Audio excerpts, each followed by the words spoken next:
Right, hello guys, and welcome to today's video. In today's video, we will be covering some MW3 Season 1 best settings. Because yes, my settings have changed from the launch of the game. I said this would probably happen as we, get into the game's life cycle and figure out a few things.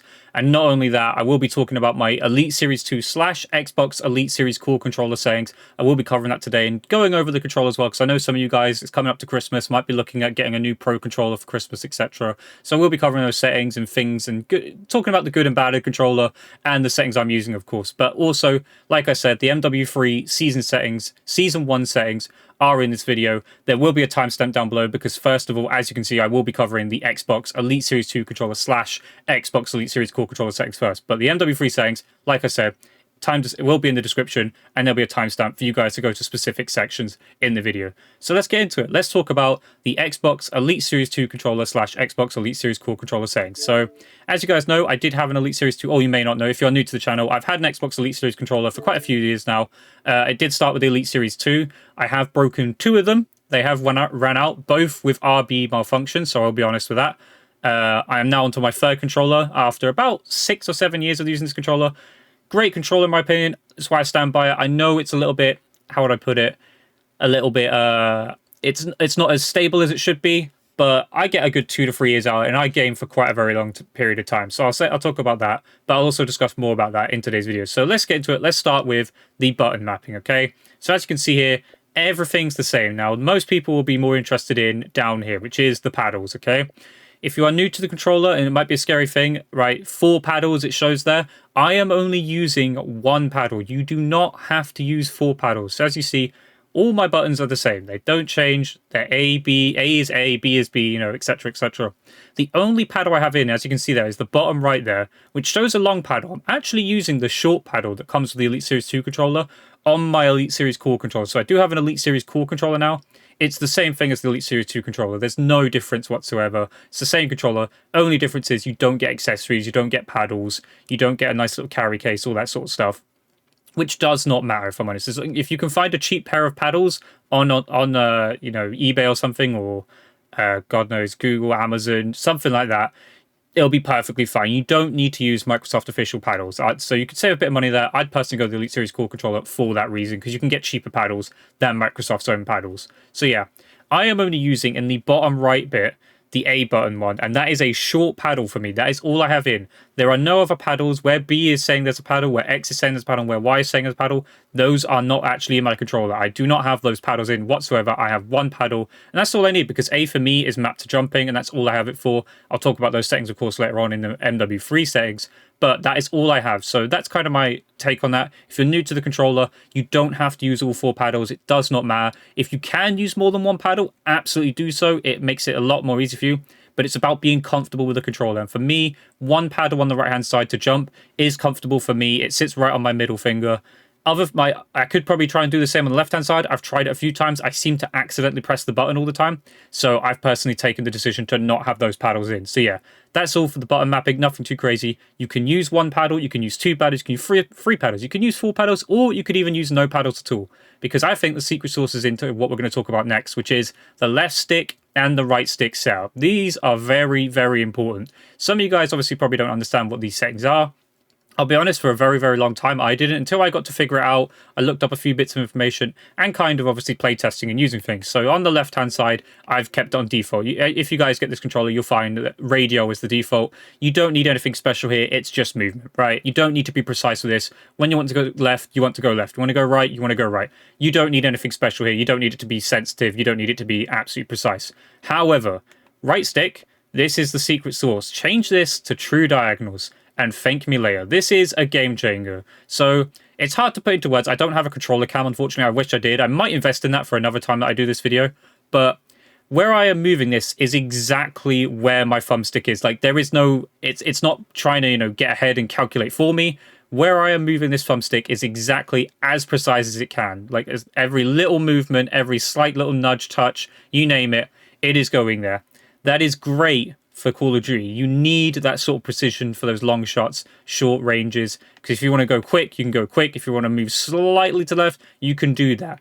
and it's smooth. It's just great, okay? So true diagonals, use this saying, thank me later. It will improve your aim drastically. I think that's the big benefit of this controller. And I know this setting's starting to appear on a few more controllers now, like the PS5 Pro. So if you have a PS5 Pro controller, have that setting on. Have it to true diagonals if true diagonals exist. And I do believe they have that sort of setting, though, on the PS5 Pro controller. Next up, oh, actually, whilst I'm talking on the sticks, I'll talk about this because I always forget this in these videos. Left stick is a dome stick, okay? If you bought the accessories to that or you have the thumbsticks, left stick is a dome stick, and on my right stick is a normal standard Xbox stick. But on top of the right stick is a control freak. I have a tall Black Ops 4 control freak, to be more specific, on my right stick. So, repeat that again. Left stick is my dome stick. Right stick is a tool control freak stick on top of an Xbox standard stick. So if you want to have that same feeling without buying a Control Freak, I will say, by the way, that Control Freak is a great product, and I suggest checking them out if you really want to elevate your game.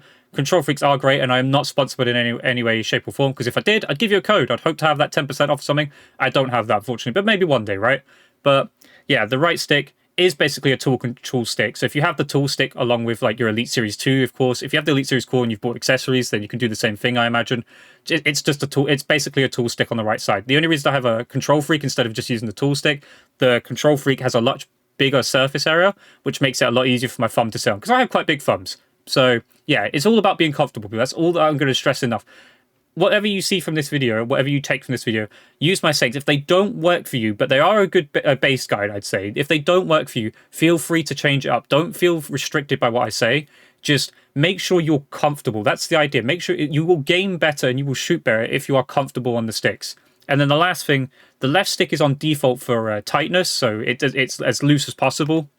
And on the right stick, I have the stick as stiff as possible. That is the maximum. It has the maximum tension. If you guys didn't know, your Elite controller comes with a key, and in that key, or with the key, the little special silver, I don't know, circle thing, you basically remove the thumbstick, put the key in there, turn it, and you can turn it left. I think it's which way, I don't know. I think left is loose and right is tight as possible. So switch it to the right all the way down, so you see the little thing go to the bottom. When it does, that means it's on its tightest. And if it's all the way to the left, you know, split to left and it's on near the top, that means it's at its loosest. But yeah, left is loose, right is strict. Next up, the triggers. Left trigger, 0 to 1, and right trigger, 0 to 1. Again, as you can see, as soon as I'm pressing the trigger, that is happening. That trigger is an instant press. That is a full press being done. So as soon as I hit LT, that's a full press. That means I can aim down sight instantly. Right trigger, again, as soon as I press it, that is firing the weapon if I was firing a weapon in Call of Duty, or in Modern Warfare 3, of course. And so, yeah, basically set these to that. This will do a maximum press instantly. I do also have the trigger stop on the right side, so it is maximum possible. And I don't know if you can hear it near the mic. It might come through, I don't know. But that is me as soon as I click it, you can hear my trigger is fully set to the max. Whereas the left side, I do have the trigger. I don't have the trigger stop on at all. I do have it as like a normal default Xbox trigger.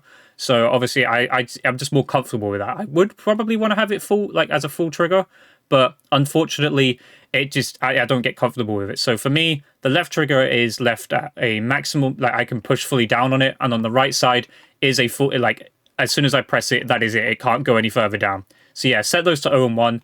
Next up, vibration. I'm going to stress this. Okay, I see so many people do this using vibration with their controller. Turn it off. You do not need the controller vibrating in your hand. Set them all to minimum. You don't want the controller vibrating in your hand. It ruins your aim. You're trying to be precise whilst this controller is going left, right, up, down. You know, it's all well being immersive in that, but your shots are you're not gonna be as accurate as you want to be with the controller shaking like crazy in your hand. So don't have these on. I don't understand why people do this, but just have the vibration off. You do not need it. And then finally, the color. We love the color settings. Change it to red. Gives you more aim assist this year. I'm joking, it doesn't actually, but you have this option if you want to. It might help you. You might like the color might help you play better. I don't know, but it's nice to have that customization. But yeah, that's the Elite Series controller. Brief review of the Elite Series 2 and Elite Series Core, because I've used both now. They are both the same controller. I'm still going strong with Elite Series Core. I've had it for 4 months now. Get a warranty for these controllers. If you are planning on buying an Xbox Elite Series 2 controller or an Xbox Elite Series Core controller, get a 3-year warranty for these controllers. They are not very durable, and what I mean by that is they won't last more than 3 years. I'd be surprised if you can get 3 years or more out of it. Great, fantastic, you know, you got your money's worth. I still think you get your money's worth for what these controllers cost and what they give you, but they are not very durable, and you definitely want to make sure you get some sort of cover plan in case they do break. For me, I've broke the last two Elite Series 2. The first one, I didn't get the cover plan, and that cost me, of course, so I had to buy a new controller. I then got the cover plan, and then I was able to use that cover plan to get the Elite Series core controller, as my cover plan allowed me to get the money back for the controller and then spend it on the same controller. Except I used that money to buy the Elite Series core controller, which is the same controller just without the paddles. But I already have the paddles anyway. So yeah, that's my advice on that. It's a great controller. It will help improve your game. However, you do need to make sure you get a warranty for these controllers. But if you have any questions about the Elite Series 2 controller or Elite Series core controller that I didn't discuss in the video, or you feel like you wanted more information about, say it in the comments down below. I will happily respond. There are also other people who will be able to respond as well. I've noticed that quite a few times when I've done these videos. I will happily share information that I can and help you guys out with your situation. So yeah, that covers the Elite Series 2 and Elite Series core controller settings part of the video. Next up, I'm going to cover, of course, my Modern Warfare 3 Season 1 settings. So let's get into it. Let's move on to those Modern Warfare 3 Season 1 settings. Right, and welcome back to those of you who just come from the Elite Series 2 / Elite Series core controller settings, and also welcome to those of you who have just skipped to this because you don't have an Elite Series 2 or Elite Series core controller. I don't mind. Of course, some of you might just be here for them Modern Warfare 3 Season 1 settings, and as you can see, we're in Season 1. It looks great. I obviously bought the special bundle. It cost me like £90 to £100. Can't remember how much it costs now. Got them 50 tier skips, and we got some quite cool stuff, some of the black cell as well, so that was quite cool. But we're here for some Modern Warfare 3 Season 1 settings, so let's get into it. Let's go straight into it with the controller, the important part of today's video. These are controller settings, of course, and mainly console settings. These will obviously help on PC a little bit, but if you're looking for more in-depth graphic settings for PC, I won't be covering those in today's video. I do not have a PC to be able to show you or help with those settings, unfortunately. But for console gamers and controller players, stick around. This is for you. So, first off, button layout, tactical. Reason I use this, as you can see, change stance, slide and dive. B is my melee button. Meleeing is okay in this game, especially with a knife, actually. A knife is really good in this game. However, it's not the be-all, end-all. The main thing in a gunfight when you're using an AR and SMG is, of course, the fact that you can slide cancel this year. And I find it's more better to slide cancel using the actual stick itself. So I personally advise that you put the stick as your sliding button or crouch button, and that your B changes to melee. Thank me later, you'll be able to slide cancel, do all these crazy things that you need to, with the movement that we have, of course, in Modern Warfare 3, which is very useful in this game, of course. Next up, Bumper King off. You can have that on if you want to. I believe some people do that with PS4 controllers, maybe. I'm not sure.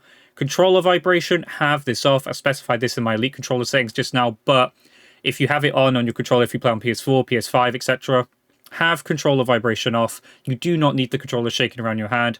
It's just not going to help with your aim. It's going to make your aim go all over the place, because how are you supposed to aim properly and be precise with the controller shaking around your hand? You do not need that. So don't have that on.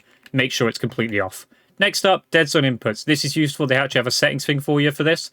But for me, just because controllers do wear out over time, no matter how well you look after them, of course, you're going to be using the left and right stick when you're playing, which, of course, is going to wear out the controller. Unless you have a special controller, I believe there's a new type of stick module that can actually stop stick drift, I believe, or lessen the effect of it. So if you have one of those controllers, absolutely fantastic. You know, you can set this to lower standards if you want to. So if you don't have a lot of stick drift or have next to none, you can have this on like 2 or something. I wouldn't set it to 0 because you'll get some sort of stick drift. But for me, I have it to 5 and 5, just so that I'm used to what I'm playing with. My aim won't change based off of whether the controller is starting to get more and more worn out. I could probably, at the moment, with how new my controller is, use it at about a 2 on each of them. But I keep them to 5 so that when the sticks do wear out a little bit more and start to, you know, get worn in a little bit more, that I'm kind of used to my aim already and don't have to change anything. So 5 and 5, keep this at 99. You can change it to 100, but I keep it at 99. And of course, you can test these to see how much stick drift you have. And as you can see, I don't have any stick drift whatsoever. So yeah, there's that. Next up, left trigger and right trigger.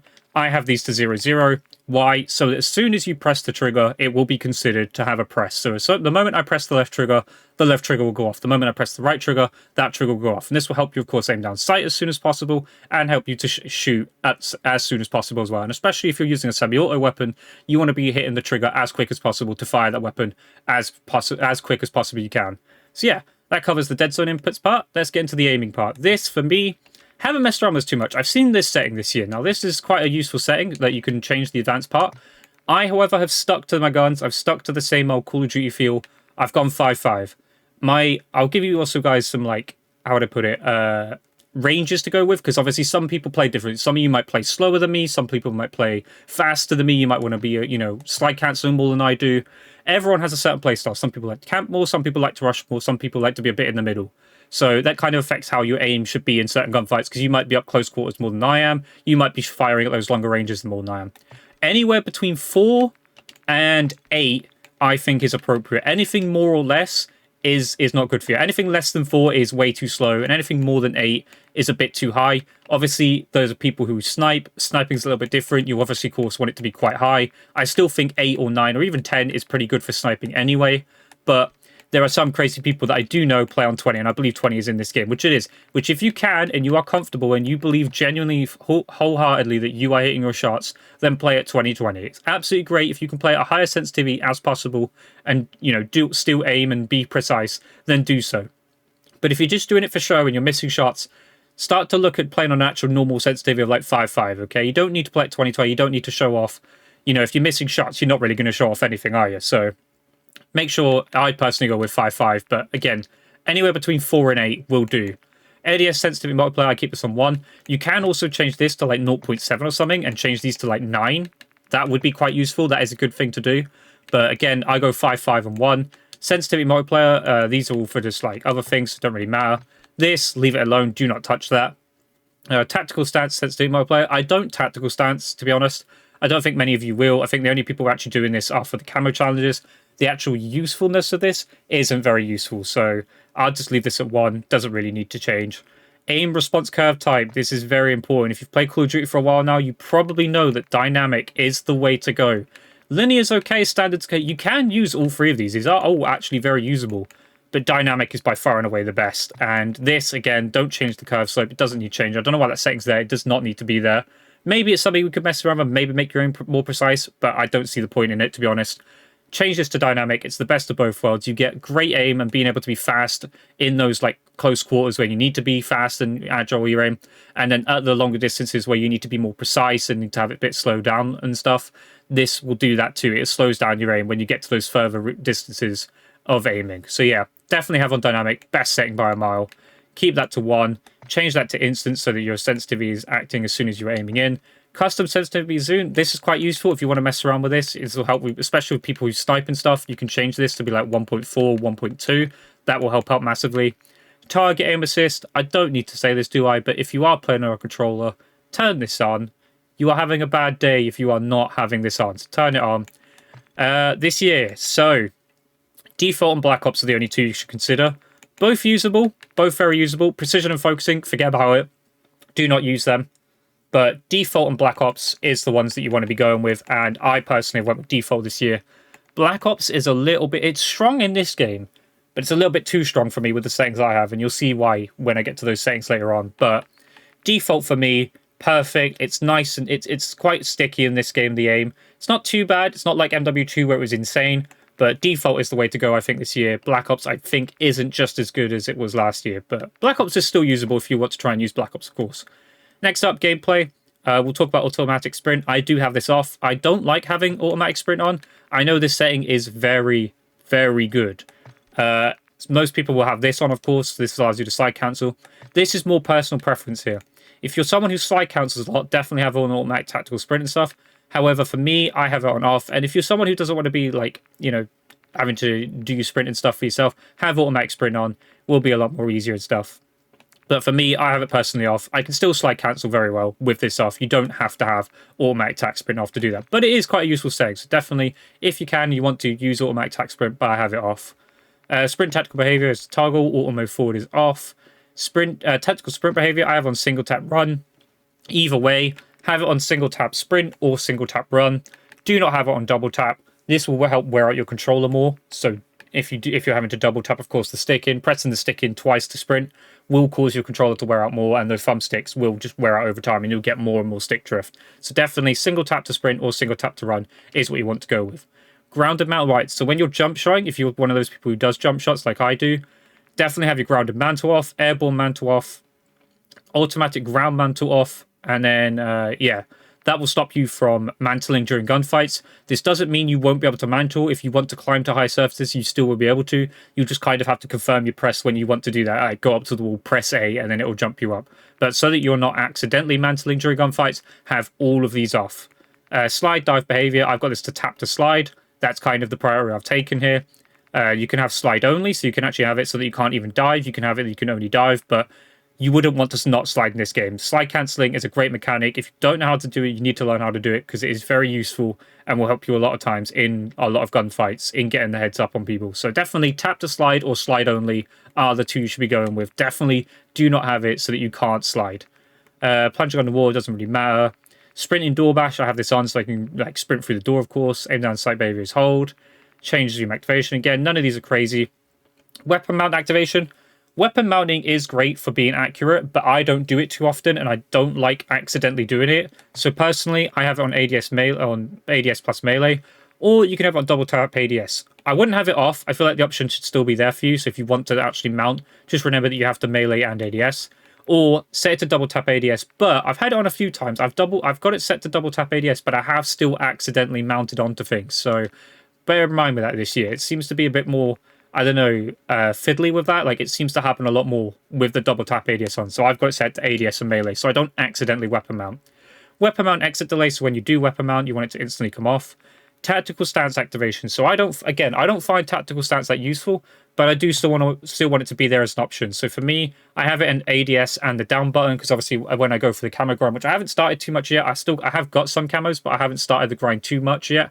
But I'm going to have it with ADS and down, just so that I can do it and not accidentally do it in the middle of a gunfight.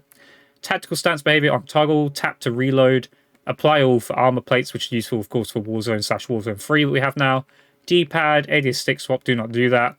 Have this on off, 1 by 1, press, short delay, free look, melee, short, and hold. That's all for that. Keyboard and mouse we won't be going over, of course. Next up, the graphics. This is an important one, okay? On-demand texture streaming. You do not need this on. It does not make the game look incredibly better. You won't play at higher FPS than that. If you're on console and you've got a monitor that's capable, you'll only be able to play at 120 FPS maximum. If you're on PC, of course, you can play on more. But on PC, you have different settings anyway, like low and high and stuff like that. On-demand texture streaming is not useful. I don't know why it's in the game. I'm guessing it's just there. Like, it does make a slight visual difference, but not enough for it to be warranted to have it on. And plus, when it goes wrong, when you're in one of those games where maybe your internet's not doing too great, or you just don't have great internet in general, you're going to have a bad time. This is going to cause you to lag. This is going to make your ping spike. You're going to have ping spikes, random lag and issues like that. You do not need this on. Turn it off. Don't have anything to do with that. Next up, world motion blur off, weapon motion blur off, film grain to 0, depth of field off. The reason for all of these to be off or set to 0, as you can see, having them on makes the image not clear. And you're going to miss people. If you're trying to look for people who are wearing like quite dark skins and stuff and are sitting in corners and that, you're not going to see them. If you're very quickly turning and stuff, you're not going to see those people either. As you can see, look how blurry the images are or grainy they are because of having those settings on. Do not have them on, have them all off so that you get a more clear picture when you're trying to aim and shoot at people. Fidelity cast, this is very useful. Have it on and set this to 100. You can have it on about 80 as well. Anywhere between 80 and 100 is okay. I have it set to 100 because it helps so much with making the game look visually just fantastic, and helps a lot more with them older consoles as well. So if you're on an older console, definitely have this on. But on newer consoles, which I am on an Xbox Elite Series X, Xbox Series X controller, it's not an Elite Series X, an Xbox Series X console. Best console, of course, you could have on Xbox, and it's fantastic, and even this benefits from having this on. So definitely use that. Eco mode preset, I don't know how useful this is, like, for actually saving energy and stuff. I have it off, though, just because I don't want to have that feeling that like this in the background might be making my console behave a little bit less powerful. I might not be getting as many frames and stuff. I don't know. I don't want a chance to this, so I've kept it to off. If you can, and you have a monitor, of course, capable of this, 120 Hz refresh rate should absolutely be on. If you can't do that, of course, then you just have to stick with the 60 FPS you've got. But if you can upgrade to get 120 FPS, absolutely do. It's fantastic. You will definitely notice how much better your game is playing at 120 FPS. So definitely be able to do that if you can. Field of view. This is very important. With whatever aim settings you've got, whether it be my aim settings or you slightly change them to adjust to you and be more comfortable for you, I've got it set to 102 with affected and wide on, and I'll explain those in a second. The ground for this one this year, anywhere between 95 and 105. Anything else, not okay. Okay, I know some people like to have it to 120 because they're like, oh, I want to see the whole screen.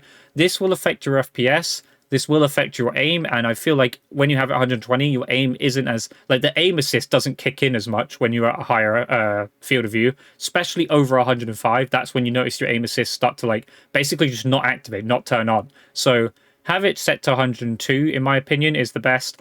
Affected and then wide, and the reason I went with wide is because visually you have less visual recoil.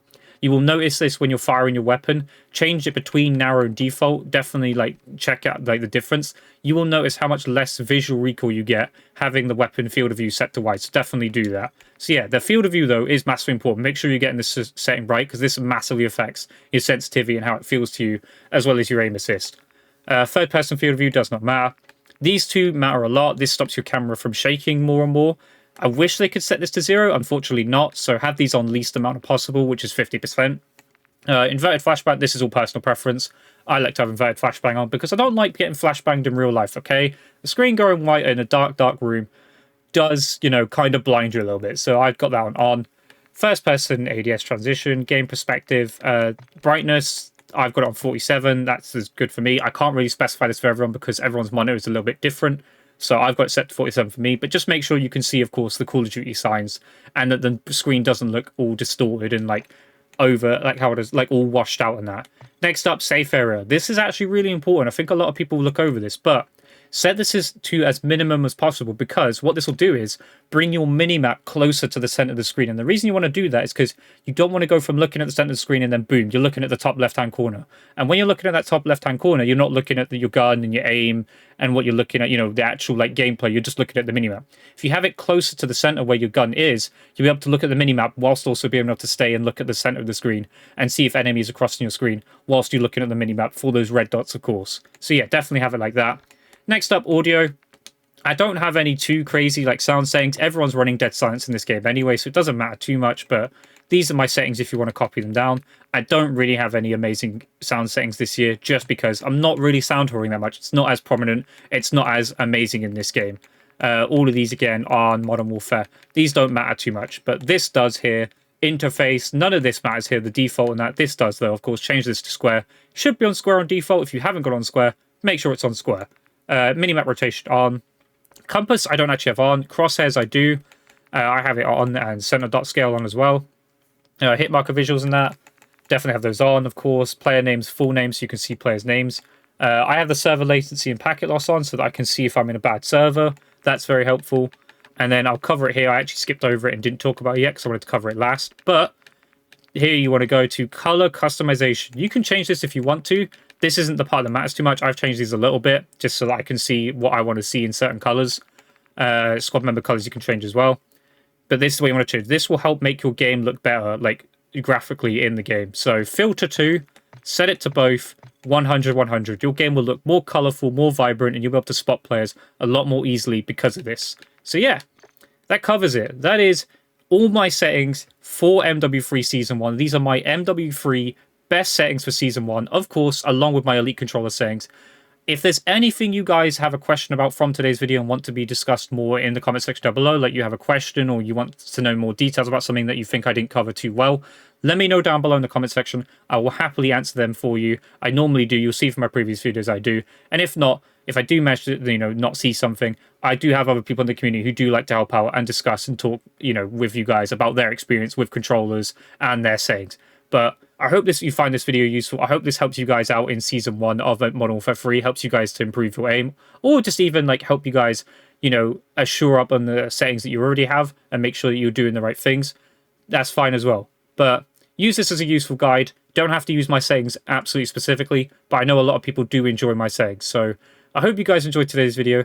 If you did, leave a comment, leave a like, subscribe notifications on. I'll catch you guys in the next video. Goodbye.